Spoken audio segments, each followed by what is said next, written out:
ওর নিয়ম কানুন 1992 কথা না তো গন্ডগোল এখন সিস্টেম ফেলে তো দাও তাহলে মমতার নাম্বার লেগে গেছে, যখন তখন তাঙ্গা কেস হবে। ফোন করে তো। এখানে লাগলি বিপদ আছে হ্যাঁ, এখানে লাগলি বিপদের শেষ নেই তুই মিয়া খলিফার নাম্বারটা রাখিস নি কেন? তোর স্যার ডিএড করতি হ্যাঁ, ডিএড করতি মিয়া খলিফার নাম্বার আমি ডিলিট করে ফেলেছি, তো তুই তুই নাম্বারটা রাখিস নি কেন? ওর নাম্বার জোগাড় করে দিয়েছি আরে আমি নাম্বার আমি ওই শুটিং চলছিল তখন আমি নাম্বার লেলিছি ওর কাছে ওর কাছ থেকে। তো সাহস তো বিরাট তুই বাড়ির লোকের নাম্বার লিখি বাড়ির লোকের নাম্বার লিখতে সমস্যা কি?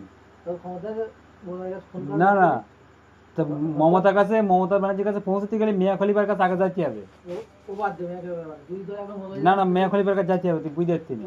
মেয়ে বাড়িতে কোন জায়গাটা থাকে ও ওই অ্যাসিস্ট্যান্ট, মানে মমতার বাড়ি হ্যাঁ হ্যাঁ, ও থাকে, ওই ইউএসএ থাকে, ইউনাইটেড। এই ধর এখন তো এই নাম্বার দেবো কোথাও আছে তুই বলতে পারবি? না না, না দিদি বাড়িতে অসুবিধা আমার কি বিতান্ত কেন ফোন করেছো নানান ঝামেলা বাড়িতে চাপ দেবে নবান্নে ডাকতে জানো বিরাট ঝামেলা বুঝলে তো ওই নাম্বারটা হবে না কালকে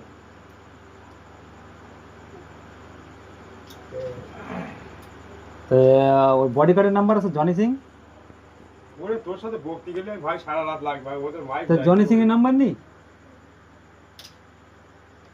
তুই বেশি এগোই প্রধানমন্ত্রীর নাম্বার জোগাড় করে ফেলিস কিন্তু হবে প্রধানমন্ত্রীর নাম্বার দরকার করেছিস? তার কি তো প্রধানমন্ত্রী, তো তুই এই প্রধানমন্ত্রীর কাছে তুই পৌঁছতে পারবি? তার আগে গুলি তার আগে কি গুলি খাবি? এবার রাতে লোক রয়েছে সবসময় মুসলমানরা কি নির্যাতন করেছে উত্তরপ্রদেশে ধরো গুজরাট এই যে উত্তরপ্রদেশে কুম্ভ মেলা না ওই যে মরণের জন্য দায় এই যোগী সম্পূর্ণ নিরাপত্তা ঠিকভাবে হয়ে হয়নি সব যোগীদের দেশ কত লোক মরেছে বুঝতে পারছো ডাক্তার মানে পিছিয়ে মরেছে সব একদম হ্যাঁ, প্রচুর লোক মরে গেছে তারপরে কলকাতায় দুর্ঘটনাটা হয়েছে কত দোষে তো যাচ্ছে কেন ঝামেলা এখন কলকাতায় দুর্ঘটনাটা হয়েছে দেখিনি সেটা সব কেস চলতেছে সব কেস তো ড্যানিয়েলসের চিনিস না তাহলে? ওরে আমার দিদির এসে অসুবিধা নেই আর জানিয়ে সাথে লাগবে না আমি না দিদির সাথে দেখা করে আসতাম তুই যার নাম করে মেয়া করি বেকার বলো যদি বার কি জন্য নিয়ে যাবে না আমার শত্রু বিরাট লেগে যাচ্ছি তো মিয়া খলিফা ও তো অ্যাসিস্ট্যান্ট বলে আমি তোর আর কি বললাম যে ওর অ্যাসিস্ট্যান্ট, আমার দেবে দেবে না তো ওর নাম্বার তুই পাস? জনি সিং একবার মনে হয় পেলো, আর আমি পেয়েছি ধরো। মেয়া করবে মুসলমান হ্যাঁ, তো মুসলমান তো। নামাজ পড়ে কোন লোক নিয়ে হ্যাঁ কলকাতায় মসজিদ এসে অনেক না, বলি সে মানে মসজিদ দেখেছি মসজিদ নামাজ এই তো মসজিদে মেয়ে নামাজ পড়ে কি করে? এটা মিয়া খলিফা মেয়ে না, মেয়ে তার মেয়ে না, নামাজ হবে না।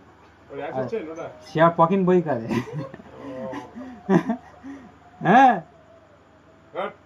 হ্যাঁ, আমি শুনেছি বলে তাই তোর বলছি যে পকিন মুভি করে। ওই জন্যই তো বিবেকানন্দ বলেছে নিজে যদি কিছু না দেয় বিশ্বাস করবি না